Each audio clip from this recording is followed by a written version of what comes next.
찬송가 274장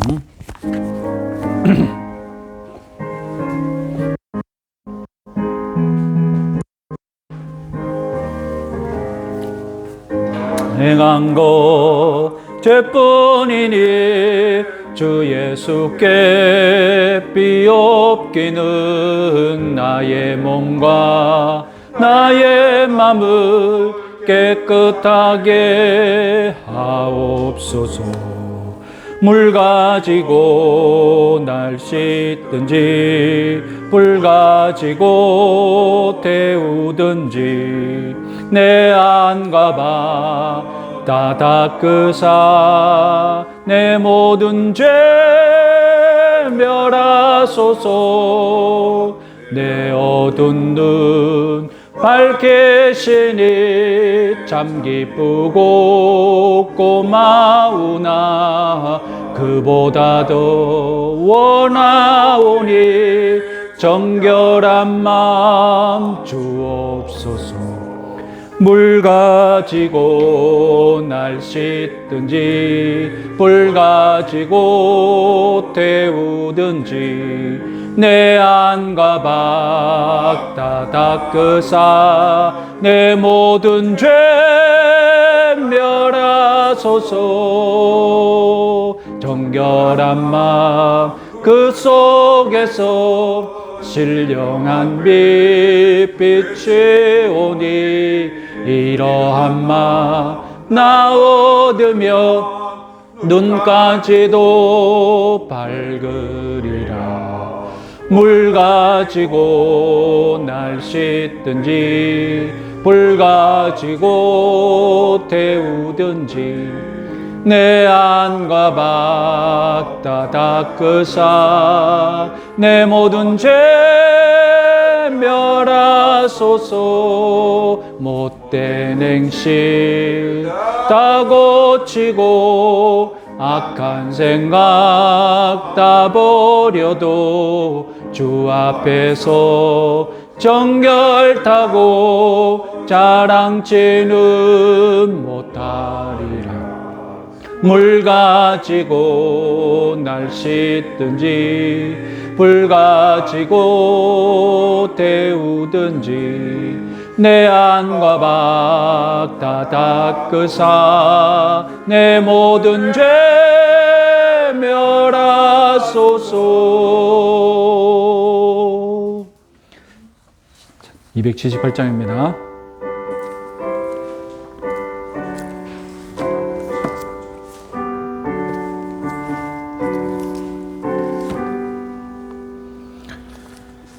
여러 해 동안 주 떠나 세상 연락을 즐기고 저 흉악한 죄에 빠져서 주 은혜를 잊었네. 오 사랑의 예수님 내 맘을 곧 엽니다. 곧 들어와 나와 함께하며 내 생명이 되소서. 죄악의 죽을 인생을 심히 불쌍히 여기사 저 하늘의 영광 버리고 이 세상에 오셨네. 오 사랑의 예수님 내 마음을 곧 엽니다. 곧 들어와 나와 함께하며 새 생명이 되소서.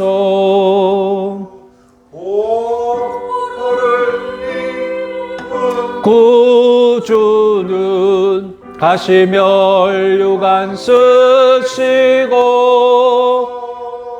저 십자가 높이 달리사 그 아픔을 참았네. 오 사랑의 예수님, 내 맘을 곧 엽니다.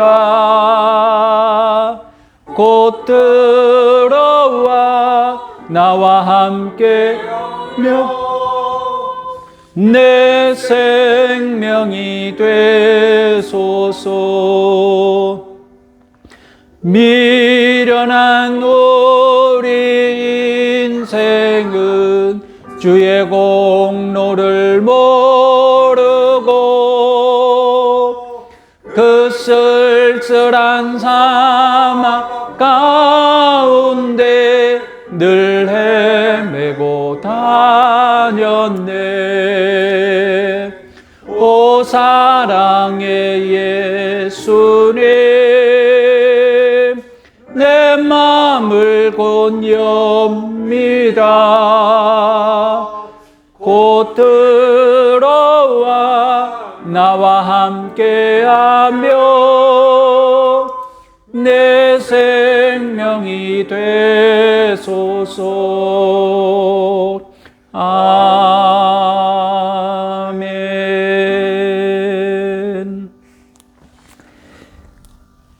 감사하신 아버지 하나님, 주일 이후에 또 사흘 동안도 저희들 지켜주시고 인도하여 주신 것 감사합니다. 하나님의 은혜로 모두 저희들 이렇게 이 영육 안에 강건하게 지낼 수 있음을 고백합니다. 하나님께서 영광 받아주시고 부족한 죄인이지만 하나님 뜻대로 살지 못하였던 것 용서하여 주시고 오늘도 주님 앞에 나와서 찬송과 기도로 하나님께 영광 돌리고자 하오니 저희들을 받아주시고 하나님 저희들 당자의 아버지처럼 환영하여 주시옵소서. 오늘도 저희들 심령의 믿음의 담대함을 회복시켜 주셔서 우리 주님 앞에 나올 때에 하나님 두려움 없게 하여 주시고 기쁨과 그리고 주님께서 주실 은혜와 여러 가지 확신과 충만함으로 기대하는 마음 하나님 가득 채워 주시옵소서. 오늘도 저희들 참으로 주님 앞에 나올 때에 돌아보건대 하나님 참으로 하나님 뜻대로 살지 못하였던 것 하나님 다 고백합니다. 부족한 저희들입니다. 하나님 저희들을 통하여서 주님도 영광 받으시겠다고 구원하여 주시고 또 저희들 자녀 삼으시고 저희들에게 성령 보내어 주셔서 우리 인생을 풍요롭게 풍성하게 그리고 능력 있게 변화시켜 주신 것 감사합니다. 하나님 저희들이 하나님의 군사가 되었던 걸 믿게 하여 주시옵소서. 저희들이 그리스도의 군사로서 승리하며 살아갈 수 있는 그런 능력의 존재가 되었음을 하나님 믿게 하여 주시옵소서. 의심에 빠지지 말게 하여 주시고 항상 담대함 위에서 주님 승리함을 누릴 수 있는 그리스도의 군사로 살아갈 수 있도록 하나님 인도하여 주시옵소서. 저희들 가정에 닥친 모든 우환들 하나님 아시오니 이겨낼 힘을 주시고 하나님 저희들이 헤쳐나갈 길을 열어주실 줄 믿습니다. 우리 성도들 모든 형편 다 아시오니 하나님 그 가정에 믿음이 연약하다면 믿음을 더하여 주시고 경제적으로 어려움이 있으면 경제적으로 채워주시고 하나님 그리고 정서적으로 하나님 그 부족함이 있으면 그 부족한 것도 하나님 다 채워주셔서 하나님 자녀로 살아가는데 이 사회에서 하나님의 자녀로 빛과 소금으로 살아가는데 부족함이 없도록 하나님 우리 모든 혁신교회 성도들을 찾아가시고 하나님 그 부족한 부분들을 우리 주님이 다 메워 주시옵소서.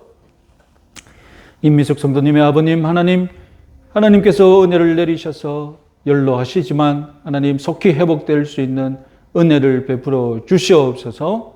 오랫동안 또 시간의 싸움을 해야 할 텐데 하나님 옆에서 병수발하시는 우리 임미숙 성도님에게도 인내와 담대한 평안을 허락하여 주셔서 이 길고 긴 하나님 이 또 섬김의 시간을 하나님이 주시는 힘과 능력으로 잘 견뎌 나갈 수 있도록 축복하여 주시옵소서. 오늘도 저희들과 함께하여 주실 줄 믿습니다. 저희들의 찬송과 기도와 하나님 그 경배 가운데에 임재하여 주시고 또 앞으로 남은 사흘 동안 더 승리하며 살아갈 하나님 힘과 능력을 저희들에게 덧입혀 주시옵소서. 예수님의 이름으로 기도드립니다. 아멘. 네, 성경 말씀 요한복음 5장 요한복음 5장입니다. 27절에서 29절까지의 말씀. 요한복음 5장 27절에서 29절까지의 말씀. 한 목소리로 읽겠습니다. 또 인자됨으로 말미암아 심판하는 권한을 주셨느니라. 이를 놀랍게 여기지 말라. 무덤 속에 있는 자가 다 그의 음성을 들을 때가 오나니 선한 일을 행한 자는 생명의 부활로 악한 일을 행하는 자는 심판의 부활로 나오리라. 아멘. 예, 지난 시간에는 우리 죽음과 중간 상태에 대해서 말씀드렸습니다. 우리 나눠주신 유인물 보시면 신앙고백서 32장 사람의 사후 상태와 죽은 자들의 부활 제1항을 우리 같이 한번 읽어보겠습니다. 복습하는 겸. 사후에 사람의 몸은 티끌로 돌아가 썩지만 그들의 영혼은 죽거나 자는 것이 아니라 불멸의 존재이기 때문에 그것을 주신 하나님께 즉각 돌아간다. 의인들의 영혼은 거룩하여 완전하여 졌기 때문에 지극히 높은 하늘로 영접함을 받아 그곳에서 몸의 완전한 구속을 기다리면서 빛과 영광 중에 계시는 하나님의 얼굴을 뵙는다. 악인들의 영혼은 지옥에 던짐을 받아 거기서 고통과 극심한 암흑 중에 갇혀 대심판의 날까지 대기하고 있다. 이 두 장소 외에는 성경이 몸으로부터 분리된 영혼을 위해 인정하는 장소가 없다. 자, 지난주 떠올리시면 이게 무슨 말인지 딱 생각나는 여러 구절들도 있죠. 자, 대교리 문답 86문. 대교리 문답 86문이 잘 정리가 잘 되는데 같이 한번 읽어보겠습니다. 무형교회의 회원들이 죽음 직후에 영광 중에 그리스도와 갖는 교제는 무엇입니까? 대교리 문답은 지난 시간에 말씀드렸죠. 살아서 누리는 영광이 무엇이 있습니까? 85문. 86문은 죽음 직후에 우리들이 누리는 영광이 무엇이 있습니까?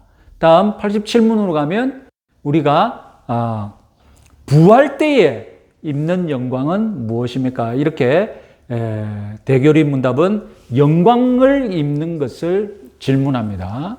소개론 문답은 무엇을 질문합니까? 유익이 무엇이냐? 베너핏. 그죠? 기억나십니까? 우리 성경은, 우리 교단은 은덕이라고 번역했죠. 우리가 죽음에서 얻는 은덕이 무엇입니까? 그렇게 번역했었죠. 자, 답을 한번 읽어보겠습니다. 무형교회 회원들이 죽음 직후에 영광 중에 그리스도와 갖는 교제는 다음과 같습니다. 그들의 영혼이 그때에 완전히 거룩하게 되어 가장 높은 하늘 안으로 받아들여집니다. 거기서 그들은 빛과 영광 중에 하나님의 얼굴을 보며 자신들의 몸의 완전한 구속을 기다립니다. 그들의 몸은 죽음 가운데서도 그리스도와 계속적으로 연합되어 있으며 마지막 날에 그들의 영혼과 다시 결합할 때까지 침상에 있는 것처럼 무덤 속에서 쉽니다. 그러나 악인들의 영혼들은 죽을 때에 지옥에 던져지고 거기서 고통과 깊은 흑암에 머물러 있게 됩니다. 그들의 몸은 부활과 심판의 큰 날까지 감옥에 갇힌 것처럼 무덤에 갇혀 있게 됩니다. 자, 공통적으로 고백하는 것이 무엇입니까? 죽음 직후에 영광 중에 우리는 그리스도와 교제를 계속 유지한다는 것입니다. 죽음이 우리와 그리스도 간의 연합, 우리와 그리스도 간의 이 교제를 끊지 못한다는 것입니다. 그래서 우리는 이 세상의 삶을 마친 다음에 곧바로 우리의 영혼은 그리스도와 교제를 누리게 됩니다. 그래서 빌립보서 1장 21절, 24절 말씀 같이 한번 읽어보겠습니다. 이는 내게 사는 것이 그리스도니 죽는 것도 유익함이라. 그러나 만일 육신으로 사는 이것이 내 일의 열매일진데 무엇을 택해야 하는지 나는 알지 못하노라. 내가 그 둘 사이에 끼었으니 차라리 세상을 떠나서 그리스도와 함께 있는 것이 훨씬 더 좋은 일이라. 그렇게 하고 싶으나 내가 육신으로 있는 것이 너희를 위하여 더 유익하리라. 이 유명한 말씀이죠. 배경이 무엇입니까? 배경은 지금 사도 바울이 로마의 감옥에서 예상하기에 모르는 그래서 죽을 수도 있는데 지금 뭐라고 고백하냐면 내게 사는 것이 그리스도니 죽는 것도 유익하다. 왜 유익하냐? 만일 육신으로 사는 이것이 내 일의 열매이진데 무엇을 택해야 할지 나는 알지 못하노라. 내가 그 둘 사이에 끼었다. 죽음과 삶, 이 둘 사이에 자기가 끼어 있다는 거예요. 그러면 자기 소원은 무엇이냐? 차라리 세상을 떠나서 그리스도와 함께 있는 것이 훨씬 더 좋은 일이다. 그리스도와 떠나서 그리스도와 함께 있는 것이 훨씬 더 좋은 일이라고 자기는 그렇게 믿고 있는 겁니다. 그렇게 하고 싶으나 내가 유익합니까? 내가 살아있다면, 내가 살게 된다면 누구에게 더 유익하다고요? 편지를 받는 빌립보 너희 교인들에게, 너희들에게 유익한 일이 아니냐. 그런 말을 하는 것입니다. 그래서 사도 바울은 몸을 떠나 그리스도와 함께 있는 것이 훨씬 더 좋은 일이라. 우리들에게도 훨씬 더 좋은 일인 줄 믿으시기 바랍니다. 그래서 대교리 문답이나 고백서는 우리가 몸을 떠나 즉시 그리스도와 그 좋은 교제를 누리는데 그 핵심 포인트를 어떤 단어로 표현하냐? 하나님의 얼굴을 본다. 하나님의 얼굴을 본다. 그만큼 우리가 더 가까워졌다는 것이죠. 우리가 하는 일이었는데 하나님의 얼굴을 본다. 그리고 또 표현 무엇이냐? 완전한 구속을 기다린다. 자, 여기서 기다린다는 표현이 나왔습니다. 완전한 구속을 기다린다. 그리고 기다리는 동안 그들의 몸은 죽음 가운데서도 그리스도와 계속적으로 연합되어 있으며 언제까지 기다리느냐? 마지막 날에 그들의 영혼과 다시 결합할 때까지, 우리의 육신이 그들의 영혼과 다시 결합할 때까지 기다린다는 것입니다. 그래서 우리 중간 상태, 우리가 죽음 이후로 주님이 재림하실 그날까지 우리는 중간 상태라고 보는데, 이 중간 상태가 무엇이냐? 안식을 누림과 동시에 기다림이다. 안식은 아무것도 하지 않고 죽어 있는 것처럼 쉬는 게 아닙니다. 우리가 믿는 중간 상태의 안식은 무엇입니까? 그리스도와 얼굴을 보면서 교제를 나눈다는 그 활발한 교제가 있다는 것입니다. 그리고 교제를 누리면서 간절히 기다리라고 했습니다. 무엇을 기다립니까? 이 상태가 우리 중간 지복의 상태가 아닙니다. 여기서 지복이라는 말은 무엇입니까? 그 최고의 복을 지복이라고 하거든요. 저기 머리의 복, 세상의 복, 그것을 한문으로 지복이라고 합니다. 우리가 죽어서 중간 상태에서 누리는 이 영광은 지복의 상태가, 우리가 바라는 지복의 상태가 따로 있기 때문에 우리는 기다린다라는 표현입니다. 지복의 상태는 어떤 상태입니까? 다름 아니라 새 몸을 입고 부활의 몸을 입고 주님의 교제를 누리는 것이, 그것이야말로 우리가 궁극적으로 바라는 지복의 상태거든요. 자, 여기서 우리는 이 영혼 불멸의 이 설을 영혼 불멸설에 대해서 우리가 한번 볼 수 있는. 자, 영혼 불멸은 그 출발이 헬라 철학 플라토닉에서 나온 것입니다. 플라톤 이전에도 나왔겠죠. 플라톤이 정립을 했죠. 플라톤은 영혼이 그래서 천상에서 사람 몸에 들어와서 사람이 살아있는 동안 어떤 상태에 있습니까? 감옥처럼 갇혀있다고 가르칩니다. 그래서 육신은 영혼의 감옥이라고 가르쳤죠. 그러면 육신이 죽습니다. 영혼은 어떻게 되겠습니까? 영혼은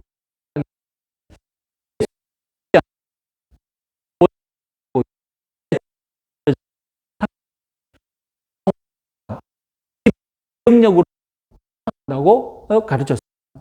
그래서 영혼 불멸이라고 했죠. 그래서 기독교는 이 철학이 가르치는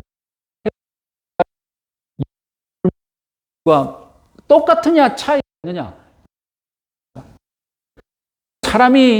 사람이 영혼과 육체의 통일체로 창조되었다고 믿습니다.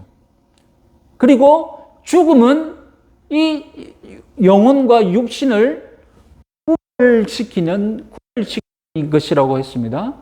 그럼 이때 영혼은 아까 말씀드렸듯이 영혼은 우리가 죽자마자 어디로 간다고 했습니까?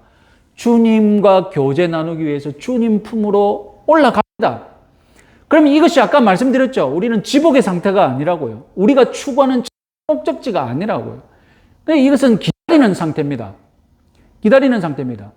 그래서 주님 부활 때 우리 몸을 갖게 되죠. 다시 합쳐집니다. 이것 지복의 상태인 거예요. 우리가 말하는 궁극적인 상태인 거예요. 그러면 헬라 철학에서 말하는 영혼 불멸은 지복의 상태가 어디에 있습니까? 헬라 철학이 말하는 지복의 상태는 영혼이 태양에 있는 것이 지복의 상태거든요. 영혼이 육체에 갇혀 있는 것은 바람직하지 않죠. 이것은 탈출해야 할 상태인 거예요. 그런데 우리 기독교는 거꾸로, 우리 기독교가 바라는 것은 무엇입니까? 영혼이 따로 떨어져 있는 상태가 아니라 몸과 영혼이 결합되어져 있는 상태죠. 몸과 영혼이 결합되어 주님과 교제를 나누는 그 상태가 가장 하고 지복의 상태인 거예요. 우리는 영혼 불멸을 인정하기는 인정하되 영혼 불멸이 우리가 바라는 바람직한 것은 아니다라고 믿어야 한다는 것입니다. 무슨 말씀인지 알겠습니까? 영혼 불멸은 영혼이 불멸한 존재이니 영혼이 불멸해 있는 그 영혼 그 자체가 바람직한 상태라고 믿는 것이 영혼 불멸이거든요. 그 육체에 갇혀 있는 것은 감옥에 갇혀 있는 것이니 바람직한 상태가 아니죠. 지복의 상태가 아니죠. 그러나 우리 기독교가 말하는 영혼 불멸은 무엇입니까? 영혼은 바람직하지 않는 상태라는 몸만 떨어져 있는 영혼만 불멸을 누리는 그 상태는 상태라는 거죠. 그것은 곧 끝내야 할 상태입니다. 그래서 영혼은 기다리죠. 영혼은 기다립니다. 새 몸을 기다립니다. 그래서 우리 사도신경은 영혼이 불멸한다고 고백하지 않고 무엇을 고백합니까? 몸의 부활을 믿는다.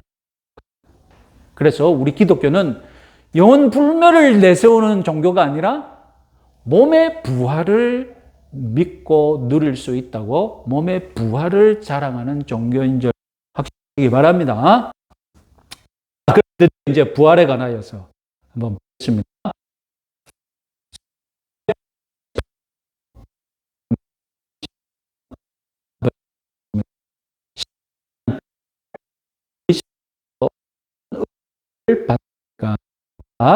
부활 때 신자는 영광 중에 들어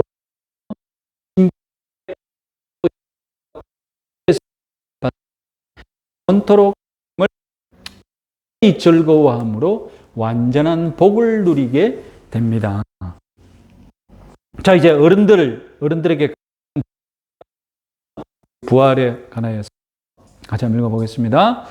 부활에 관하여 우리가 믿어야 할 것은 무엇입니까? 우리는 마지막 날 이미 죽은 의인과 악인 모두에게 일반적 부활이 있을 것을 믿어야 합니다. 그때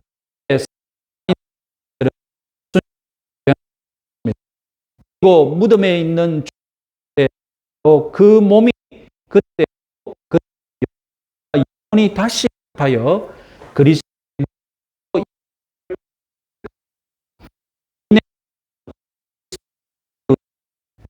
그들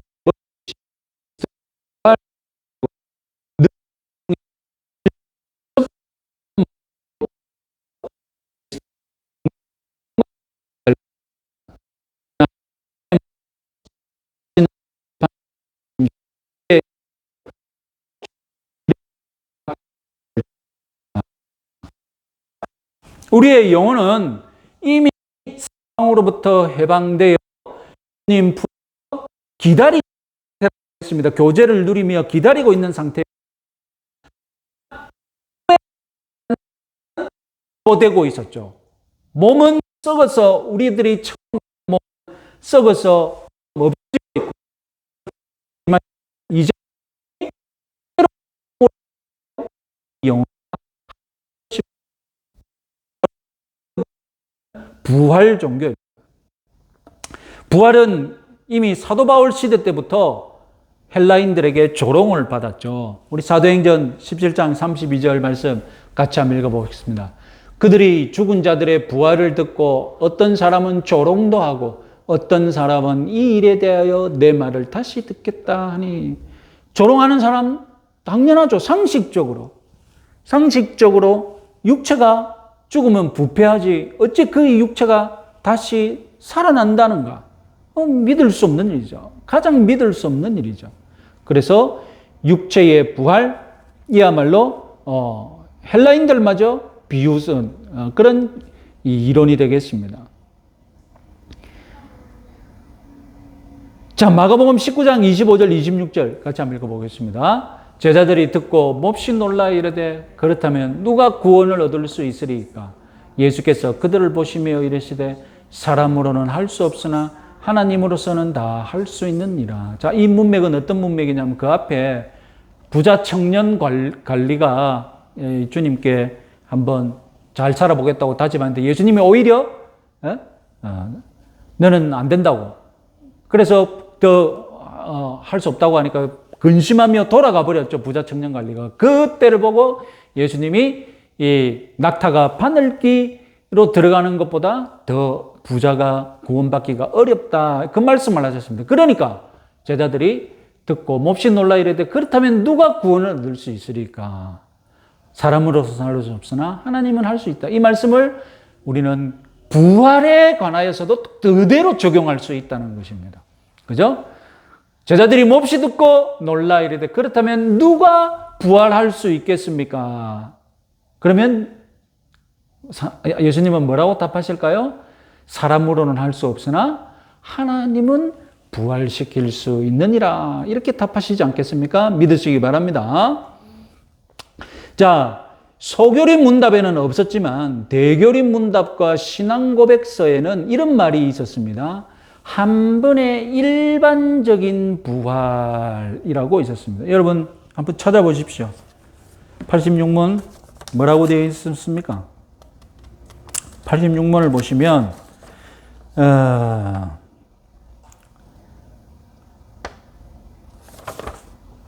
87문 부활에 관하여 우리가 믿어야 할 것은 무엇입니까? 우리는 마지막 날 이미 죽은 의인과 악인 모두에게 일반적 부활이 있을 것을 믿어야 합니다. 이 일반적 부활, 이 영어로 General Resurrection of the Dead 이렇게 되어 있는데, 그래서 이거를 우리 이 번역은 한 번의 일반 부활이라고 한 번을 강조하지 않고 그냥 일반적인 부활로 번역을 했습니다. 그것도 그럴 것 같아요. 자, 이게 무슨 말이냐? 일반 부활은 왜 이런 식으로 표현했느냐? 이것이 표현하는 바가 무엇이냐? 자, 오늘 본문 요한복음 5장 28절, 29절 한번 보시면요. 이를 놀랍게 여겨하지 말라. 무덤 속에 있는 자가 다 그의 음성을 들을 때가 오나니 선한 일을 행한 자는 생명의 부활로 악한 일을 행한 자는 심판의 부활로 넣으리라. 선한 일을 행하는 자를 부활시키는 일과 악한 자를 부활시키는 일이 동시다발적이라는 것입니다. 부활할 때에 선한 일을, 의인을 부활시키는 것과 악인을 부활시키는 것이 두 번의 부활이 아니라, 두 번의 부활 사건이 아니라 한 번의 부활 사건이라는 것입니다. 그래서 그것을 가리켜서 뭐라고 했느냐? A general resurrection이라고 했습니다. 이것이 왜 굳이 중요하냐? 여러분, 신기하게도 이 웨스트민스터 표준 문서들은 소결의 문답, 대결의 문답, 신앙고백서 여러분 다 있었으니까 비교해 보시면 아시겠지만 재림에 관한 고백이 없습니다. 예수님이 재림이 어떨 것이다 이렇게 하는 고백이 없습니다. 무엇이 있습니까? 죽음과 그리고 중간 상태 그리고 재림은 없고 갑자기 부활과 다음에 최후 심판이 있습니다. 종말에 있을 사건의 출발점이 무엇이냐? 종말에 있을 사건의 출발점은 예수 그리스도의 재림이거든요. 재림이 먼저 있고 다음에 우리가 부활하고 심판받는 거거든요. 그런데 신기하게도 이 웨스트민스터 표준 문서는 재림이 어떨 것이다 라는 고백은 전혀 없습니다. 신기하죠? 자, 세대주의자들은 첫 번째 의인의 부활과 믿는 자들의 부활과 여기서는 믿는 자들의 부활만 있다고 믿고 다음에 천년왕국이 있다고 믿습니다. 그리고 천년왕국이 끝나면 천년왕국 끝날 때에 불신자들의 부활과 천사들의 부활이 따로 있다고 믿습니다. 그러니까 세대주의자들은 의인의 부활과 악인의 부활 사이의 시간 간격이 몇 년이라고요? 1000년이 있어요. 그러니까 별개의 사건이죠. 두 개의 부활이 두 번 있는 거죠. 결국. 세대주의자들은 두 번의 부활을 믿는 것입니다. 1000년의 간격이 있는 두 번의 부활을 믿는 것입니다. 그러면 지금 웨스트민스터 신앙고백서가 세대주의를 의식하고 A general resurrection이라고 표현했느냐? 그것도 아니에요. A general resurrection이 세대주의의 두 번 부활을 의식해서 그렇게 믿지 말라고 해서 이렇게 표현했냐? 그것도 아닙니다. 왜냐하면 세대주의는 1800년대에 19세기에 영국에서 태어나서 그리고 20세기가 가까워 오면서 미국으로 건너가서 19세기 말 미국에서 확 번졌고 그리고 미국의 유명한 설교자 무디 목사가 이제 세대주의로 변화되면서 무디를 따르는 수많은 그 무디 서클들 다 세대주의로 다 넘어가면서 미국의 세대주의가 번지기 시작했고 그리고 20세기 때 이 세대주의를 믿는 선교사들이 한국에 가서 복음을 전해야 된다고 세대주의 이 선교사들이 우리나라에 들어와서 세대주의를 퍼뜨렸거든요. 그래서 19세기 때 영국 그리고 20세기 때 미국 그리고 이 미국의 선교사들이 우리나라 이런 식으로 지금 세대주의가 이렇게 전파되었거든요. 웨스트민스터 신앙고백서는 17세기 1640 몇 년? 1600 몇 년? 1600년. 그러니까 시대적으로 안 맞죠? 시대적으로 17세기 이 청교도들이 100년 뒤에 세대주의자들이 나타날 것을 알고 두 번의 부활을 믿는다고 말이 안 돼. 우리는 한 번의 일반적인 부활, general resurrection을 믿어야 돼. 이렇게 하지는 않았을 거 아닙니까? 그죠? 웨스트민스터 신앙고백서를 작성한 청교도들은 성경을 보니 부활은 단 한 번 있는 일반적인 사건이라는 것입니다. 선한 사람도 악한 사람도 동시다발적으로 예수님이 재림하실 때 한 번 일어나는 사건이라는 것을 그냥 별 의식하지 않고 general resurrection이라고 쓴 거예요. 한 번을 강조했으면 단 한 번 있는 사건이다라고 강조하고 싶었으면 라고 표현하지 않고 무슨가 only 이런 식으로 한 번 있다는 것을 강조했을 텐데 또 그렇지도 않았어요. 그런데 재밌는 게도 이 고백이 세대주의, 오늘날 한국에 만연해 있는 이 세대주의자들의 부활신앙을 적극적으로 우리가 함께 할 수 없는 근거이기 때문에 제가 자세히 말씀드리는 겁니다. 자, 제가 말씀드린 것은 무엇입니까? 17세기 웨스트민스터 신앙고백서를 작성했던 청교도들이 19세기 세대주의자들을 의식하고 이렇게 만든 것은 아니나 그런데도 신기하게 이 한 번의 일반 부활이라는 것은 마치 200년 뒤를 예견한 듯이 세대주의자들의 종말론이 틀렸다는 것을 명백하게 지시하고 있다는 것입니다. 그래서 우리가 주목하자는 것입니다. 그래서 제가 세대주의 나름대로 관심이 있어서 또 제가 공부하고 있는 한 분야에 이 세대주의에 관한 한 분야가 있는데 어떤 책을 보면 그렇게 주장하는 책도 있습니다. 세대주의의 원조가 어디냐? 세대주의의 원조는 다비, 19세기 때 영국의 존 넬슨 다비가 아니라 영국의 청교도들이었다라고 주장하는 사람도 있습니다. 영국의 청교도들의 종말론을 보면 세대주의자들이 지금 주장하고 있는 원류를 발견할 수 있다라고 세대주의자들은 주장합니다. 그러면 그들의 주장을 맞다고 치면 어떤 일이 가능하냐? 어떤 스토리가 가능하냐? 종교개혁이 일어난 후에 영어 성경이 번역되면서 이 영어 성경을 청교도들이 그리고 소화하면서 문자주의 해석이 유행하게 됩니다. 문자주의 해석은 다름 아니라 세대주의로 빠지기 쉬운 해석이거든요. 그러니까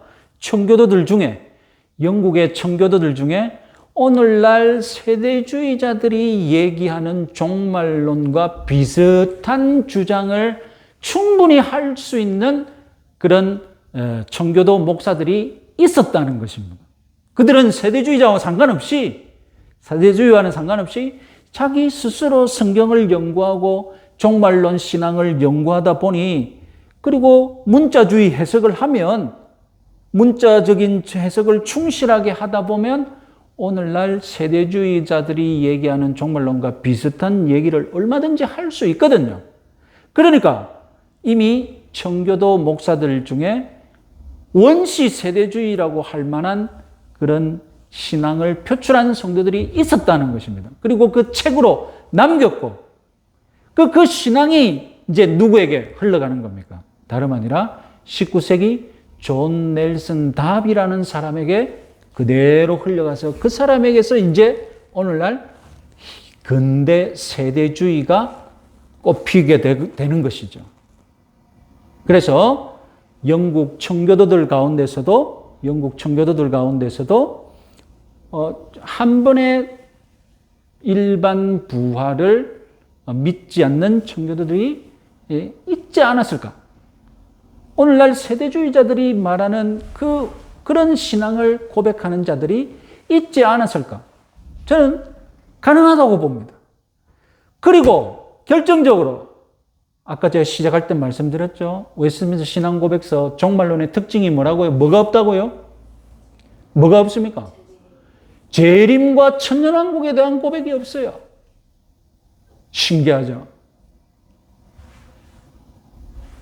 죽음, 다음에 중간 상태, 재림 없고, 재림, 천년왕국 건너뛰고, 최후 심판, 다음에 뭐가 있다고요? 부활, 최후 심판. 이렇게만 있어요. 신기하게도 종말과 천년왕국에 대한 고백은 없다는 것입니다. 왜 그랬을까요? 청교도들 가운데, 저 개인적으로 생각하기에 청교도들 가운데 합의를 못 본 것이지 않을까. 합의를 못 봤기 때문에 고백하지 못했지 않을까. 아무튼 앞으로 제 개인적인 또 관심사는 이 웨스트민스터 신앙고백서를 작성한 사람들의 종말론 중에 종말론. 왜 이들은 재림과 천년왕국에 대해 신앙고백서를 남기지 못했을까? 그것도 아주 재미있는 주제인 것 같습니다. 자, 정리를 해보면요. 제가 오늘 좀 길게 말씀드렸는데 우리 한국교회의 세대주의가 워낙 강하기 때문에 여러분들 이것을 정확하게 이해하시라고 말씀드리는 겁니다. 자, 웨스트민스터 신앙고백서는 어떻게 표현했느냐? A general resurrection. 이것을 굳이 억지로 번역하자면 한 번의 일반 부활. 우리 교단의 번역은 한 번이라는 말은 없습니다. 한 번이라는 번역은 없고 그냥 일반 부활로 했는데 그래도 A general resurrection 하면 한 번의 일반 부활 사건, 단 하나의 일반 부활 사건을 뜻하기 때문에 그렇게 표현했습니다. 청교도들은 이 표현으로 무엇을 말하고 싶었습니까? 청교도들이 지금 이걸로 말하고 싶은 것은 무엇입니까? 예수님이 오시면 부활 사건이 있는데 그때 부활은 어떤 부활이라고요? 악인도 부활하고 선인도 부활하고 동시다발적으로 모든 죽은 자들이 다 부활하는 한 번의 부활 사건이라는 것을 표현하고 싶었던 겁니다. 그런데 이 표현이 우연찮게도 200년 뒤에 영국에서 일어나는 무엇과 딱 마주친다고요? 영국에서 일어나는 세대주의 종말론과 딱 반대가 되는데 19세기 때 영국의 존 넬슨 다비라는 사람이 말하는 부활은 어떤 부활입니까? 천년왕국 전에 당근 부활이고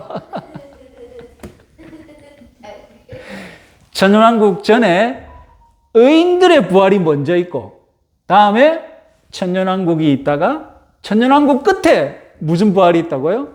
악인들의 부활이 있다는 것입니다. 그러니까 세대주의자들은 두 번의 부활 사건이 있다고 믿는 거예요. 두 번의 부활 사건. 별개의 부활 사건. 천년을 간격을 둔 두 번의 부활 사건이 있다는 것입니다. 자, 이것을 잘 기억해 두시면 다음 시간에는 오늘은 이렇게 신앙고백서 중심으로 했지만 다음 시간에는 신앙고백서가 고백하지 않은 재림과 천년왕국에 대해서 1시간 더 하면서 마무리 끝내도록 하겠습니다.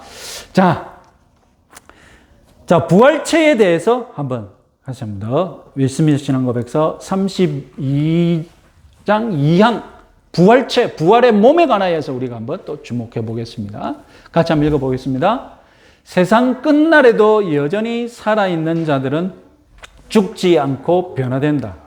이미 죽은 자들은 모두 몸이 비록 다른 성질을 갖게 되겠지만 다시 자기들의 영혼과 영혼이 결합한 이전의 같은 몸으로 부활한다. 자, 이 말이 무슨 말이냐 좀 더 정리를 해보면요.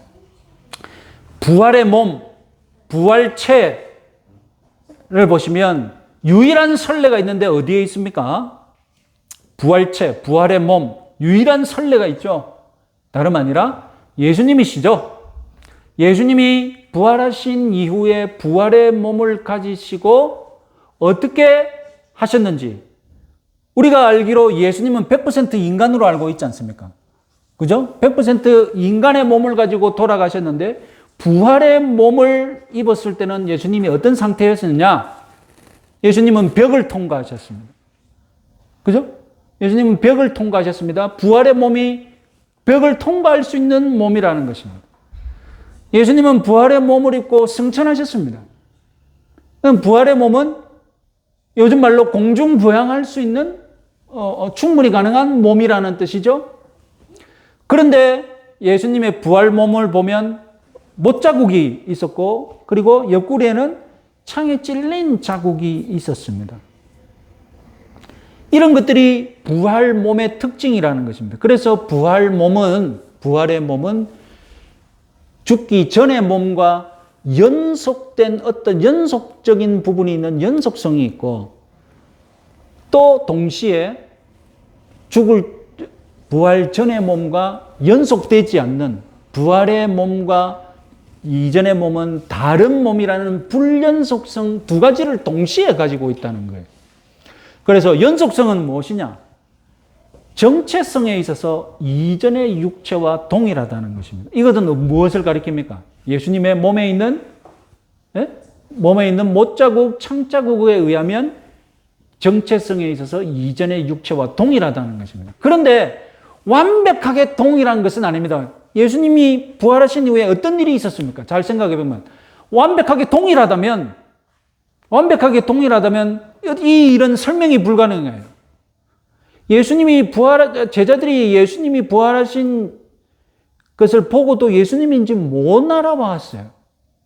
그리고 자세히 보니 어떻습니까? 자세히 보고 예수님의 설교를 듣고 나니까 다시 보니 예수님인 줄 알았어요. 그것은 무엇을 뜻합니까? 100% 이전의 생김새와 똑같지는 않을 것이라는 것입니다.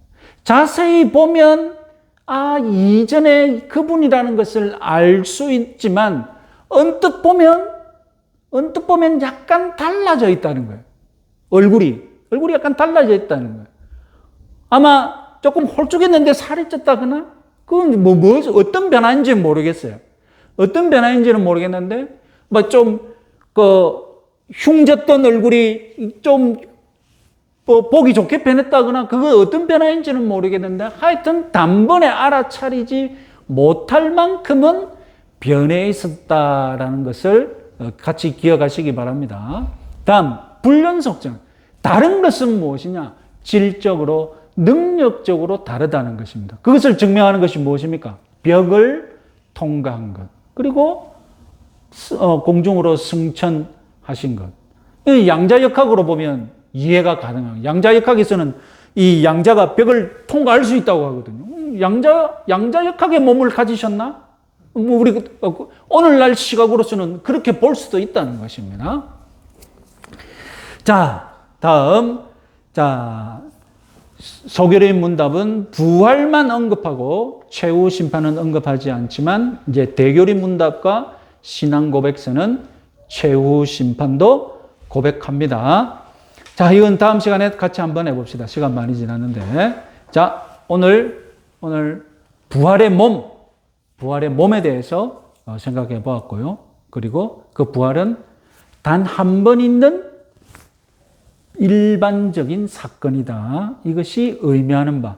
왜 이것이 의미하는 바에 대해서 얘기했습니다. 다음 주에 좀 세대주의 종말론을 좀 더 우리가 비교할 수 있는 신앙 고백서는 고백하지 않는 종말론과 천년왕국에 대해서 또 말씀드리면서 마무리 짓도록 하겠습니다. 우리 이 부활을 믿고 이 부활의 몸을 주실 우리 주님을 찬양하면서 우리 10분간 개인 기도하는 시간 갖도록 하겠습니다. 주여 감사하신 아버지 하나님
감사하신 아버지 하나님, 저희들이 죽은 이후에도 주님과 더 깊은 교제를 누릴 수 있는 은덕을 약속하여 주신 것 감사합니다. 저희들이 부활을 통하여서 주님과 더 깊은 교제의 그런 영광을 누리게 약속하여 주신 것도 감사합니다. 저희들이 이 믿음에서 흔들리지 않게 하여 주시옵소서. 그리하여서 죽음은 다름 아니라 새로운 영광의 길로 나아가는 하나님 새로운 은덕의 문인 줄 하나님 저희들이 믿게 하여 주시옵소서. 그래서 참으로 이 종말 신앙을 가지고 흔들리지 않고 믿음 가운데서 살아가는 우리 모든 성도들 될 수 있도록 축복하여 주시옵소서. 감사하고 예수님의 이름으로 기도드립니다. 아멘.